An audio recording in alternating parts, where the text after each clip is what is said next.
ఎక్కడిది గద్వాల జిల్లాకు గట్టిగానే వచ్చిర్రు గులాబీ పార్టీ లీడర్లు గులాబీ పార్టీ కార్యకర్తలు చూసిరు కదా. పబ్లిక్ అయితే బాగానే ఉన్నారు గాని అసలు మనిషి గద్వాల ఎమ్మెల్యే బంగ్లా కృష్ణమోహన్ సారే లేడు.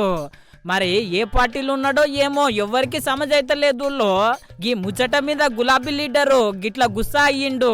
నిన్నగాక మొన్న పార్లమెంట్ ఎన్నికల్లో నేను గద్వాలకి ఆర్ఎస్ ప్రవీణ్ గారిని గెలిపించాలని చెప్పి ప్రచారంలో భాగంగా ఇక్కడికి వచ్చిన ఆనాడు మీ ఎమ్మెల్యే కృష్ణమోహన్ రెడ్డి ఏం చెప్పినాడు? అన్నా కాంగ్రెస్ పార్టీలో నేనెందుకు చేరతా, నన్ను చేరమంటున్నారు, అవసరమైతే రైలు కింద తలబెట్టి చచ్చిపోతా, కానీ కాంగ్రెస్ లో చేరను అన్నాడు. చెప్పినాడా లేదా? అదే చౌరస్తా. ఏం చౌరస్తా అది? వైఎస్ఆర్ చౌరస్తానా?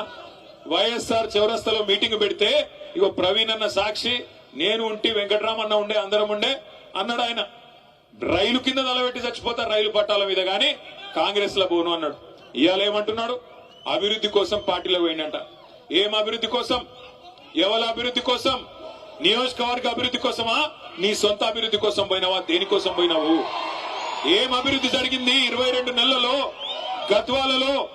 గద్వాల తాలూకాలో ఒక్క రూపాయి కొత్తగా మంజూరైందా కాంగ్రెస్ ప్రభుత్వం వచ్చినాక? నేను అడుగుతా ఉన్నా. ఇన్నరు కదా గది లెక్క గట్ల గరం కాబట్టి కేటీఆర్ సారు స్పీకర్ సార్కు పార్టీ ఫిరాయించిన ఎమ్మెల్యేల ముచ్చటం మీద ఏం సమాధానం ఇస్తుందో చూడాలి మళ్ళా బీఆర్ఎస్ పార్టీ.